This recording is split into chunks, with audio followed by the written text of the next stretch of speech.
Alright, hey guys, my name is Virus and welcome back to the channel. Today, I'm doing something a little bit different. I just had probably one of my best games in the Object 120 in a long time. This game got crazy, just crazy, about halfway through it, and I should have died many times. But for some reason, it was just one of those games where everything works out perfectly fine. And you end up making a lot of RP and a lot of SL. So I thought, why not show this to the channel? Now, unfortunately, this is a replay, and while I'm not a huge fan of the warthunder replay system, you're gonna have to deal with it because unfortunately I was not recording this game when it happened. But we are in the Object 120. Now, a lot of you have probably seen my Object 120 video already that I did on this thing when I first purchased it. As I mentioned, this was a mistake. I was trying to check out how much it costed in my currency and accidentally went too far and ended up purchasing it, and honestly it was probably the best mistake I ever made. This thing has helped me through the Russian tech tree so quick. You can easily make 10 to 15k RP a game, even if you lose. It's crazy how much RP this makes, how much SL it makes, and it's easily made its way up to one of my favorite tanks to play in the game at the moment. But the beginning of this game actually starts off a little bit slow. Now, we are playing on Sinai, I think, or Sinai, and we started off at the north spawn. Now, I normally play my TDs where I take it up on the hill and just sort of post up, wait to see if any tanks get too aggressive, and then blow them up with the crazy heat shell that this thing actually gets. The Object 120 has, it has 3 shells available to it, but I mostly just take one, and that is the heat shell. It also can use a fin round and a very good high explosive round. Now, depending on who you are, you might be kind of a prankster and use the high explosive round for some funny kills, but when you're trying to grind out the IS-4M like I was doing in this video, you tend to use the best shell, and in my opinion the best shell is the heat shell, because this is a 152mm gun. It is massive. It is like almost twice the size of the tank itself, and there goes our first victim. And when a 152mm heat shell hits the side of your tank, it doesn't just penetrate. No, it takes out pretty much the gun barrel. It can splash down into the tank and blow up ammo racks. Like, this shell is crazy. And as you can see, it mostly results in one-shots most of the time. You can get unlucky if you hit like an engine or something like that, and it'll just kill the engine, but that's pretty typical with most shells. But yeah, we pick up 2 kills already in quick succession, a Leo and I think a Type 61, I could be wrong. But yes. So, moving on, we see a guy off in the background. I don't really acknowledge him here, but I do know he's there. But I just know that I won't be able to get a shot off reliably. I was worried about that oil rig or whatever, oil jack, whatever it is, the tower, getting in my way and detonating the heat shell, so I just didn't fire because I don't want people to know that I flanked them, because right now we have actually flanked a lot of enemies with this little maneuver that we've done, and right here I should really be dead. I shouldn't have been able to get to where I am, and I believe this was a reserve Japanese tank. Don't know why it was in the battle, but I think it was the guy that I killed previously in the Type 61 or whatever. And here we come across the mother load. There's an STB-1 dead. I mean, had no idea I was here. This thing does have a 10-second reload, but still, 10 seconds for a 152mm shell is nothing. We pick up another tank, not entirely sure what that is. I think it's a Centauro. I hope I said that right this time. And there's actually 2 tanks here. I killed 2 tanks with this shot. Boom. I kill that tank, and then there was a little tiny Italian vehicle. I think it was one of the recoilless rifle cars, the Fiat. I don't really know the name of it, but I kill him as well with the splash from the heat shell, which is crazy. That just goes to show how good the shell is, but we're already up to 7 kills in this thing, and we're not even done yet. There's a quick little kill on this Coelian over here who's oblivious. We blew that guy's turret right off. The entire tank just erupts. And we just move on. Now, honestly, like I've said many times, I should be completely dead right now. This thing has no armor, and that is one of the downsides of this thing. AAs can easily penetrate it. Even some 50 cal, or like some machine guns, I should say. I don't know if 50 cals can pen it. Can pen this thing in certain areas if you shoot. I think it's only around, I don't want to say the armor values because I don't know what they are exactly, but it's a very little armor, I should say. Now here we're actually getting splashed by artillery, and I know that the tanks that I just killed didn't call it in because it just came in too late. So somebody knows I'm here.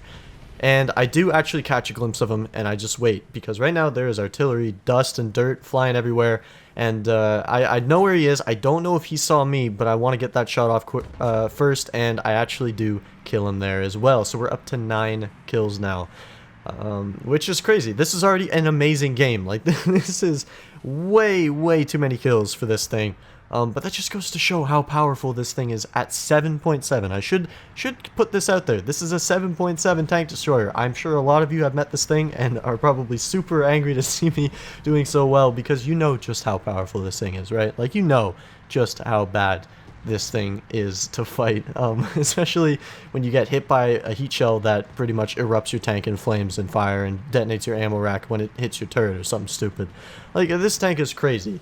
Now, there is a tank down below us, and I make a bit of a misplay. I don't know why I decided to push that guy, but luckily we throw the tank in reverse, dodge his shell, but I knew, like, before I even peeked that ridge, that I wasn't going to have enough gun depression to shoot that guy, so why I peeked anyways and risked dying there when I didn't have to? It was a misplay, but once again, we were not punished for it, and we got away unscathed. Now, heat hull breaks this thing, which is why that tank was so terrifying. If he hit us anywhere in the turret, and I believe he was firing heat, he would have one-shot us instantly. And this should be a war crime right here. This is the little Italian AA with the 20mm, and yeah, he's not surviving that now, is he?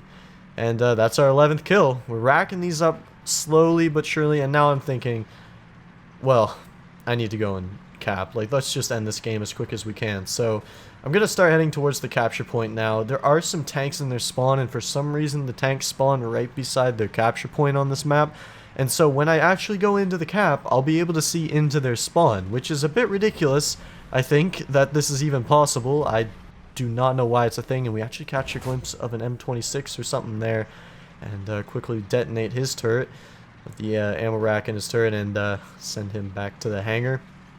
And so we get into the capture point, we now decap it, and so it's slowly going to tick down, and I get a little bit greedy here, and I push in for some more kills. Now, I do actually, in the game, catch a glimpse of somebody in there, but you can't see it for some reason on the replay file. The smoke is a bit different, so I take a blind shot at that guy, and we unfortunately miss. A little bit of a replay thing. I hit the spacebar by accident when I was recording this replay, but right now we have 2 Italian AAs. I do not know why there were so many of these in this battle. But this guy knows what he's doing. He's trying to disable my gun turret, or my gun barrel I should say, so that I can't fire at him. But unfortunately, he's just not doing anything to me with a 20mm, so I peek around the corner, and we kill him there. And for some reason, the damage indicator's not showing up. It's a bit weird, but that's 13 kills, and 0 deaths in the Object 120. But we're not done yet. There's an RU-251, somehow pen that shell, and hull break him for our 14th kill. But we are not done yet. We are not done. I know, you would think this game is over, but there's one more surprise in store. And I didn't actually edit the video here, so I need to skip forward so we're not watching absolutely nothing and wasting your time.